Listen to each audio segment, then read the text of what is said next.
Hello and welcome to today's Facebook and LinkedIn Live. Today I'm delighted because I'm chatting with Katy Smith, who is a coach. I'm going to be talking all about how you can support your well-being as a working parent. So as people are logging on, if you can let us know if you can hear us all okay. Give us some examples of, how you feel about your well-being as a working parent. Do you feel that you've got a strong sense of well-being, or is maybe your mental health taking a bit of a battering? And do let us know in the comments. We'd love to hear from you as we're chatting. But today I'm going to be chatting with Katy Smith, who is a coach, and we're going to be talking all about how to support your well-being as a working parent. Thank you so much for joining me today, Katy. It is an absolute pleasure to chat with you today and talk about this topic because it's really important. I know that a lot of my friends will probably feel that their well-being is, bottom of the pile. So, so before we sort of dive in, I know you've got a presentation. I'm really excited to see that. But why do you think, is it a trend of people reporting that their well-being has become worse over the past few years?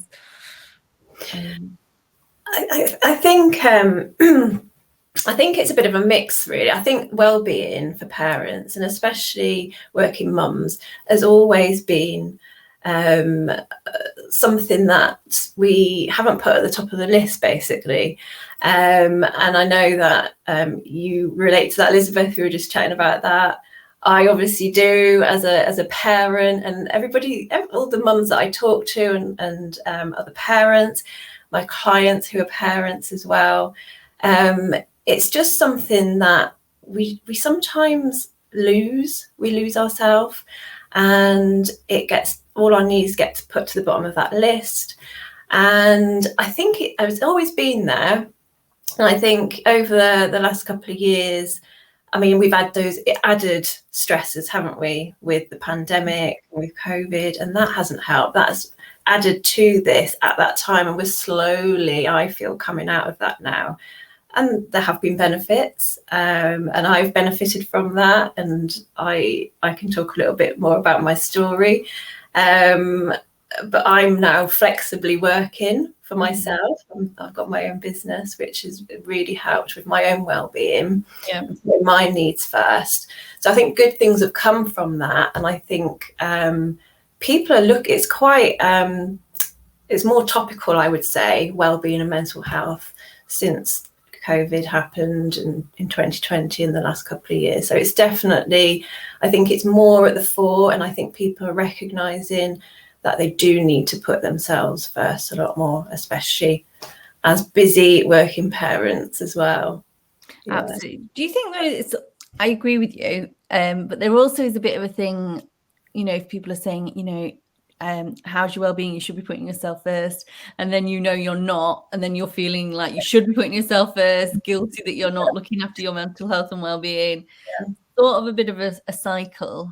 It is. And I always say as well, and I do this myself, and I say to my clients, it's about taking those small steps.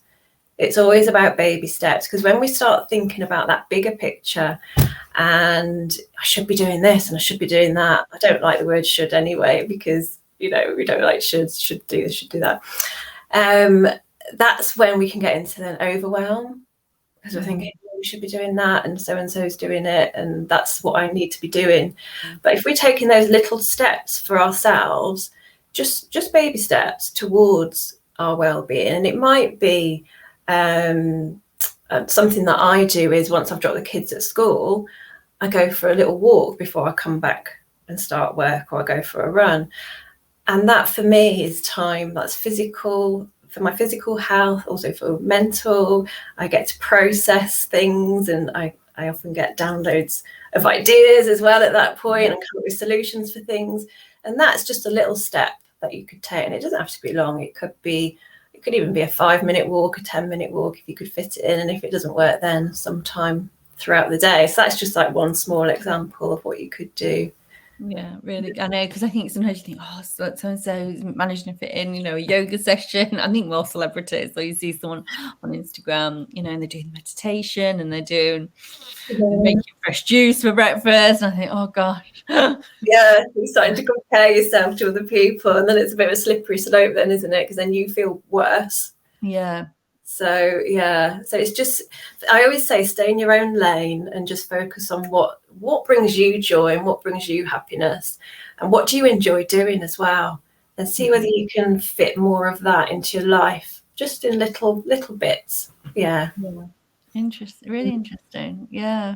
It's good to chat about things like this. I'm sure a lot of people will be relating, and it's quite topical, isn't it? And it's quite, we all feel it as parents as well. So I think by talking about it, people then realise it's not just them. Absolutely, yeah. I wonder if it's because I remember in the summer holidays feeling quite guilty if I was working and had the kids and wanted to take them out 24/7, and that's impossible. I think we set our expectations so high. And my nanny, she's in her 90s now and was a working parent. And I remember saying, didn't you feel guilty like in the summer holidays having to work? She's like, no, this went off and played. It wasn't my job to entertain them. I think there is a real shift. There is, attitudes to parenting in the last 50 years, and there's enormous pressure.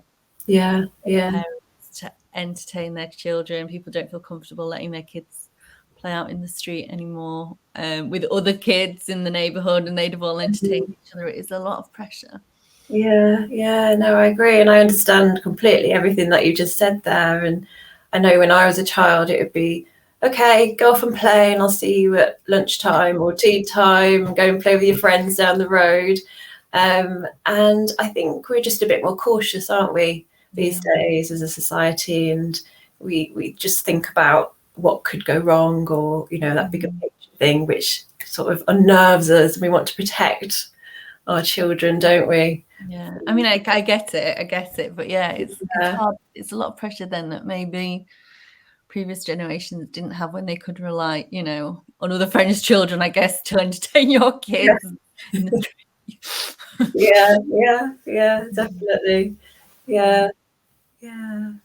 Oh, brilliant. Do you want me to put the presentation? So I'm going to do a little talk this morning around DISC as well, because this is something that I've used DISC for many, many years. I was introduced to it through work, and I worked for 20 years in the heritage sector. And very early on, I had my personality profiled, and I was given a 15-page report all about me. And I was like, how do they know these things? This is incredible. This is like somebody who really, really, really knows me has written this report, and everybody else was saying the same thing. And so I was really fascinated from that, early days of having my first report done. And it's really insightful because you get to know about your strengths and about your fears. Also, you can identify other people's personalities. And for me, at that time, it helped me work better with my team because I understood them better. So we could play to each other's strengths. And also, you can use it outside of work, looking at your relationships in your family as well. So I believe that looking at your personality is key to really understanding yourself. And again, I use this with my clients as well. So I work one-to-one, and they will have a personality profile done. And this enables me to work with them better if I know their style, and they understand themselves better as well. So I think it's a really valuable tool. I'm just going to click on to the next slide. So I've just talked about my history there, about how I was introduced to personality profiling. I became accredited in 2021 to do DISC profiling because I loved it so much. And I always, when I was working in the heritage sector, I always thought, oh, it'd be so good to be able to do this. And then the opportunity came up last year, so I took it and I did that.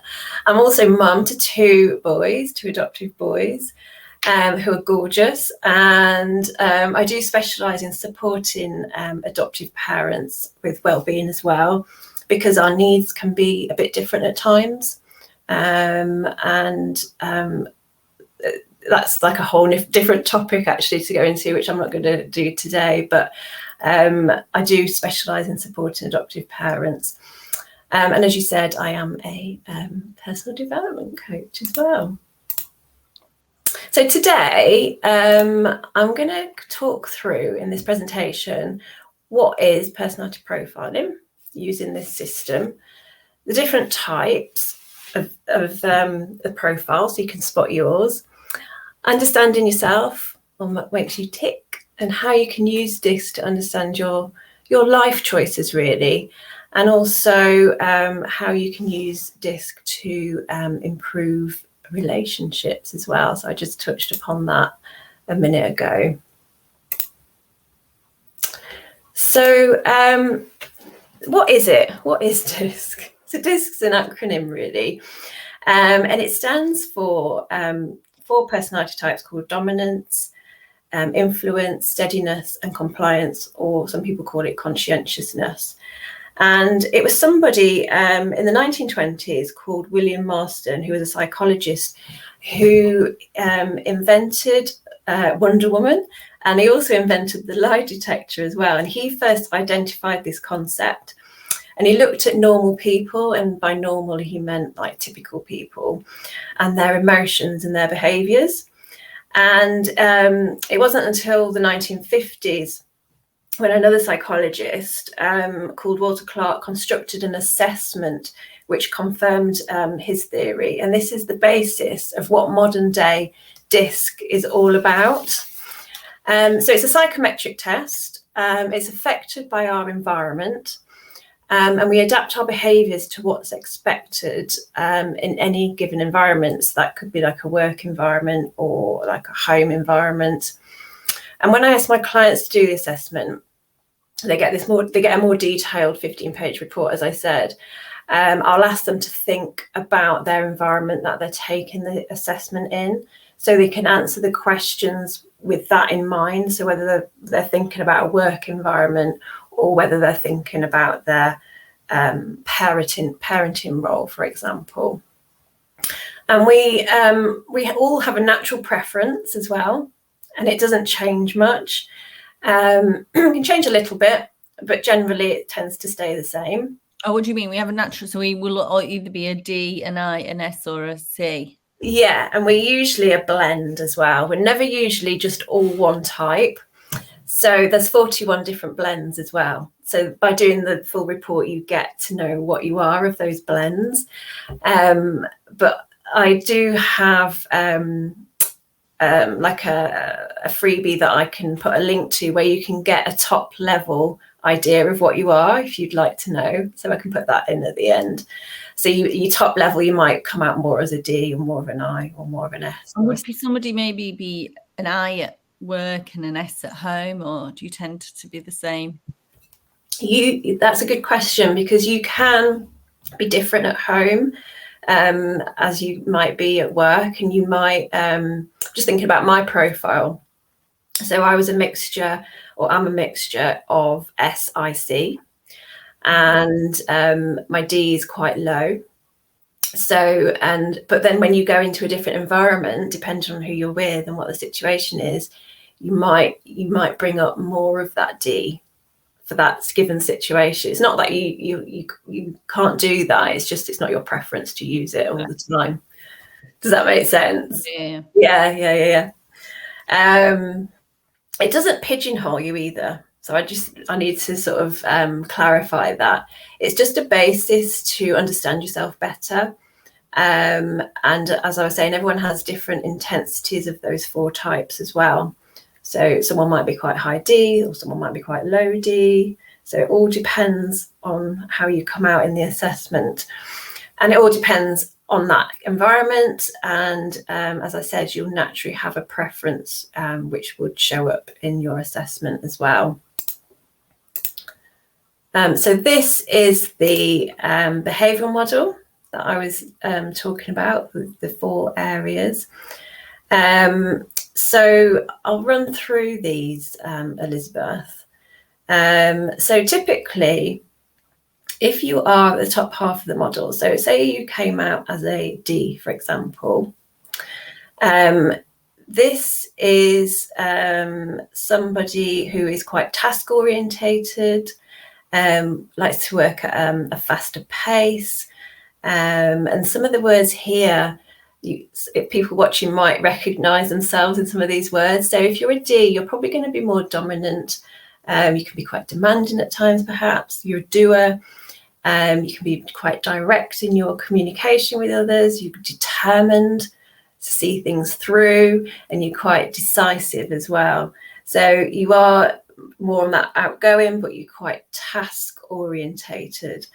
So that is looking at a D type. On the other side here, you've got an I type, and this is again somebody that's outgoing, but more of a people person, a fast pace, more of a fast pace as well. So the top half is more people like to work at a more faster pace. And these types of people, you might hear words connected with them, sort of the quite inspirational. They like to be involved in things. They can be quite impulsive. They can be influential, or they're interested in people. They might be that bubbly personality that that lights up the room.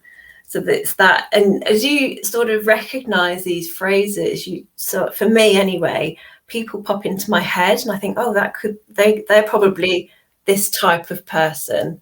Mm-hmm. And when you know that, you know then how to better communicate with them and engage with them as well. Down in the bottom right corner, you've got your S types, which is for steadiness. These are more slightly reserved, like to work at a slightly slower pace. So they're more steady, they're supportive people, they like the status quo. Can be quite sensitive and sentimental, and they like stability as well. And so that was one of my sort of high plotting areas on my graph, because you end up with a graph showing you where you plot on here. And on the C side, which is the compliance and conscientious, again, a bit more reserved, slower pace, but more task focused. So they're quite cautious. They can be quite cautious, very competent, conscientious, and they like the detail. So they like the detail in things, like things to be just so. So that's sort of like a snapshot and an overview of those 4 different types. But as I said, you are a blend of those. But you might think of somebody and think, oh, actually, I recognise that trait in them. So I think they're more of an I type, for example. So they've got a friend who's quite outgoing and quite bubbly. So that might be them. Does that make sense? Yeah. So each type as well has their own fears. So people have fears in life, but when you look at it through the lens of DISC, there's 1 or 2 that come to light for each type, and these are the main fears that would worry them. So for a D type, this is your more dominant personality. They fear failure, and they fear being taken advantage of. So they're their main fears that come up for them. So people might recognise these in themselves, and this is what makes it so really interesting, and why I love this so much. And if you're an I type, so that's your influencing type, your fear is not being liked, because you're a people person, and that fear of rejection. So you're quite sociable and you like people, so those are your main fears. And if you think about your S type, which is quite steady, they don't like change for change's sake, and they fear a loss of security as well. So that they could stay in roles for a long time because they're worried about change and what that might bring up for them. So that's just an example around how you might stay in a role for an extended period of time, perhaps if you're not happy. And then for the C type, which is the conscientious type, they have a fear of criticism without validation.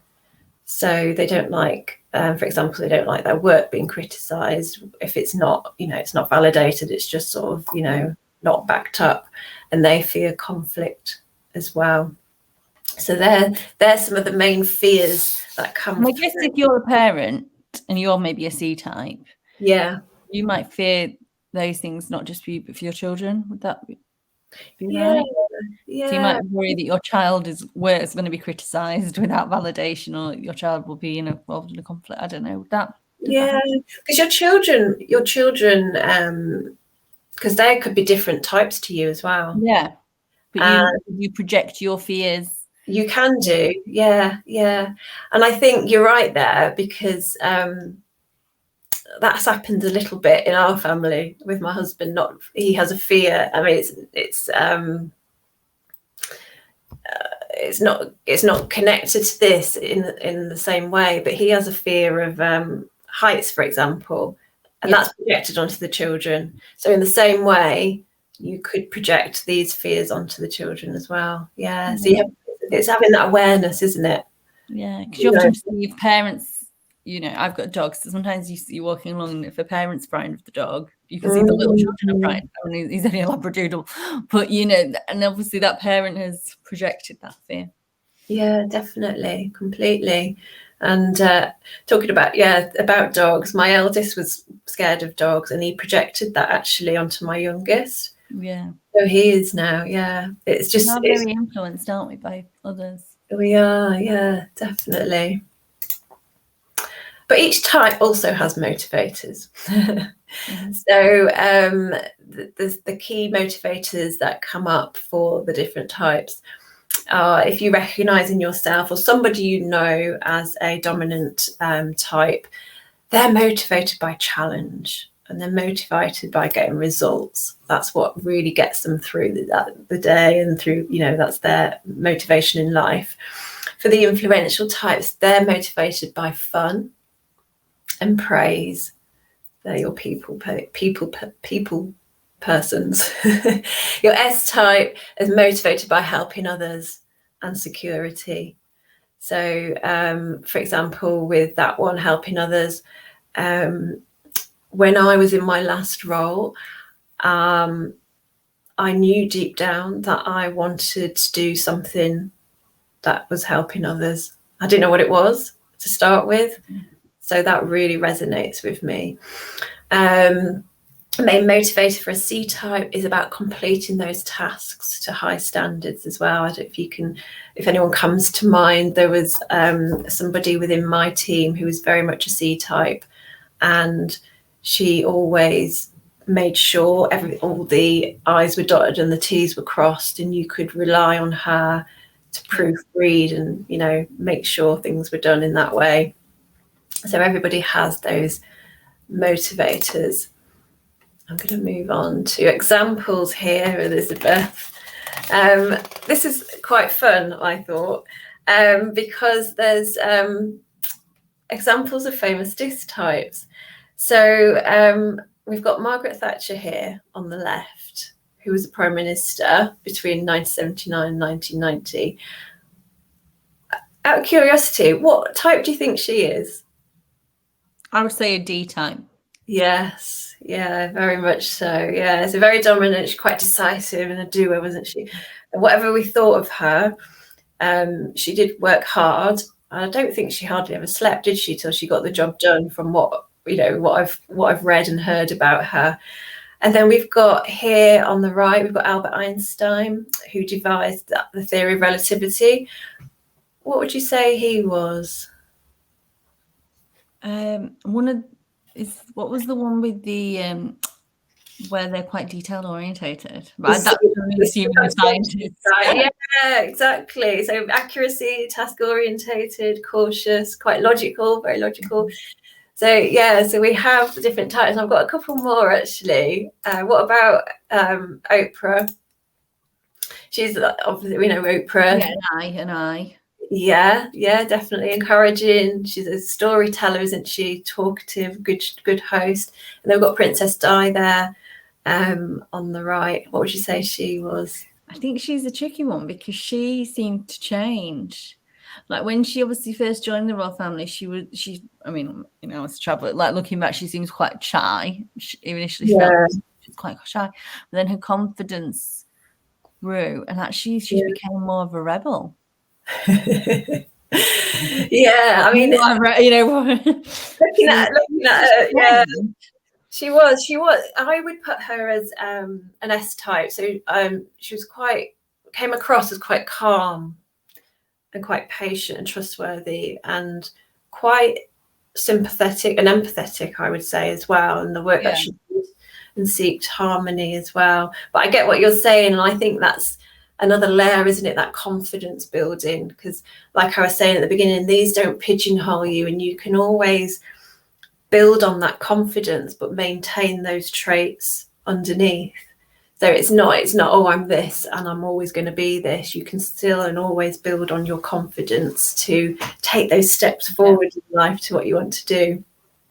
So this next bit here, Elizabeth, is about our life choices and about what choices we made in life so far, and thinking about, like, what did you want to do when you grow up, for example, and is it different to what you do now? So perhaps you always wanted to be a teacher and now you do that, and that suits your style as an S type. Or maybe you wanted to be an artist, for example, but maybe your parents pushed you into doing something else. Maybe they pushed you into doing something like banking or another corporate role, and you did it to please them, so you felt a bit like, or you feel a bit like a round peg in a square hole. So these are the different sort of roles that you might do if you are these certain types of personality. So remembering our D is our dominant type, so you're more likely to find people who are founders, CEOs, police officers, perhaps lawyers or directors in this sort of group of personality type. Your S types is more like your people jobs. That's the people side on that chart. So things like nursing, teaching, counselling, mentoring. I'd put coaching in there, working in smaller teams, like customer support. So all those types of roles would suit those. And I've also got some for the other two personality types here. So we've got your I, which is your influencing type. You might fit in there as a marketing manager. We talked about artists there, designer, musician, public relations. And your C type, we talked about detail as being something for that type. So accounting or quality control or data analysis, engineering. These are the types of roles that would fit those types of personality as well. And sometimes you might feel like you're doing the wrong role, for example. And I know people who have been working in a sort of a D environment role, and that wasn't their personality type, and it actually led to burnout. Yeah. And when they had their personality assessment done, they were more of an S, which is quite the opposite.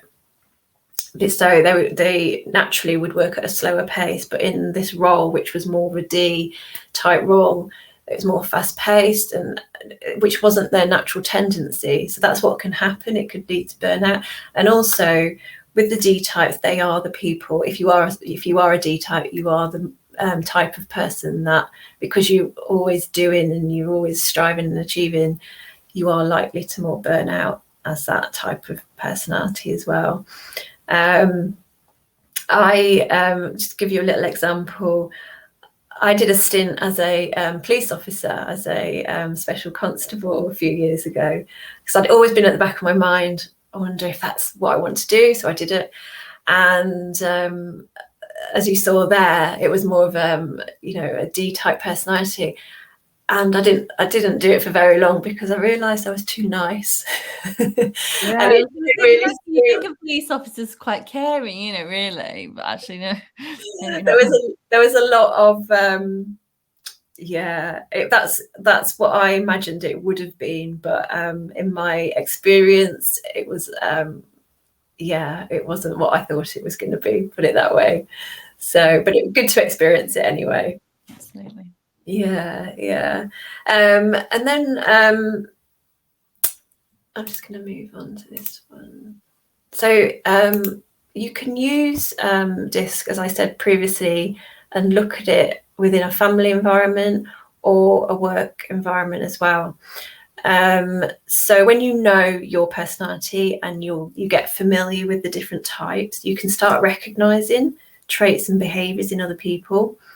And spending time, obviously, as a family offers you a really good opportunity to observe those similarities and differences in behavior. And an example for me with this is my eldest is quite similar to me. And I would say my husband is more of a C type. So he likes tidiness and things in its place. And my eldest wants his bedroom floor as a mess with Lego. He doesn't like that at all. And he really wants him to tidy it up. But for me, I'm not that fussed. As long as I can get in the room and get across, that's fine. So it's just looking at what the differences are in those relationships. And I've just put a few questions on there which people can come back to think about, either in your family or in a work environment. Think of somebody and what's their perceived style and what might be causing tension and conflict between you and them, if you know what you are and you've got the awareness now of what type they are. And asking yourself, what things can you do to make that relationship better as well? What can you do to improve that? And what can you do to communicate better with each other as well? Yeah. So it's a really insightful tool. And I think knowing yourself first and foremost, and then being able to spot those types and those traits in others enables you to work more effectively in a work environment, but also at home you get others in your family a lot more, because you might not get along with some people and you think, why do they rub me up the wrong way? And it's probably because they're a different personality type to you, because you're naturally drawn to people that are like you, aren't you, and who you get along with. Yeah. Although I feel I'm very, actually looking at this, I think I'm more of a D, and my husband sounds a bit more like your husband, like hates mess. Yeah. Spreadsheet, very quite detailed, whereas I'm like, oh, anything it'll do. Yeah. The opposites work as well. Yeah, they do. Yeah. So it sounds like you work at a faster pace potentially as well, and he's a bit of a slower pace. Yeah. And but I do find that frustrating, if we're trying to get something booked, or trying to get something planned. Yeah. I purchase something and I feel like he holds me back sometimes. But yeah, he says I'm too impulsive, but yeah. Yeah, so it's recognizing that, isn't it? Those differences and knowing that that's fine, and everybody's unique and we're all okay as we are. Because what I've sometimes found with clients as well is that they have a tendency to compare themselves to others and what they should be doing, but that's not their natural preference. And if they try and be like other people or think they should be doing other things, that's when it can lead to them not feeling great, that comparisonitis. And I talk about staying in your own lane and keeping that your own focus rather than looking at that bigger picture, what you feel you should be doing, what other people are doing. So DISC plays into lots of areas of your life, and it's just a really fascinating tool to use, really. What age are children when you can start seeing what they are? Well, there is actually an assessment they can do from age 8. So they do children's ones, but I think you can sort of tend to sort of spot sort of early signs of some of those traits. My youngest is very much outgoing, so I know he's probably on the right, the right side by the eyes, probably a bit of D in there as well. And my eldest is really caring, and so that's coming across as the S type. So you can start to sort of spot things, and my children are 9 and 6. So it just gives you an idea. It's helpful actually for a parent to know, I mean, obviously you want your children to do what they want to do, but then if they need a steer, when they're getting older and career choices or subject choices, you sort of know what their personality is. It's like you say, you're not pushing them then into the wrong profession. No, exactly. And you hear about that, don't you? About, like I was saying, parents wanting their children previously to go into a good paid role, even if it went against really what type of personality they really were. And that's when it can lead to all those, that burnout and that not feeling good, and well-being obviously then being affected as well by it. But yes, it's a helpful tool, I think, especially for teenagers, to think when they're thinking about subjects, because you get, you're asked all the time, what do you want to do? And you go, what subjects do you want to? And a lot of people don't know, at that point, actually. If you think, well, actually, I know what my personality is like, therefore I know what types of jobs. Yeah. And it gives you a really helpful steer, doesn't it, on when you're picking subjects. And yeah, definitely. Yeah, there's so many takeaways, isn't there, from using this, from like children, like you said, teenagers, work environment, family environment, and it's just understanding yourself, understanding others, what makes you tick. So yeah. Oh, it's been fascinating. Thank you so much. That's fine. Thank you so much. I mean, that was just my contact details on there. But it's been absolutely brilliant. Thank you so much. And if people miss this or miss parts of it, then we'll put the replay on the website so you can see that. Yeah, it's lovely to talk to you, Elizabeth, and to be able to share this. It's such a fascinating thing. Thank you so much, Katy. All right, thank you. Thank you.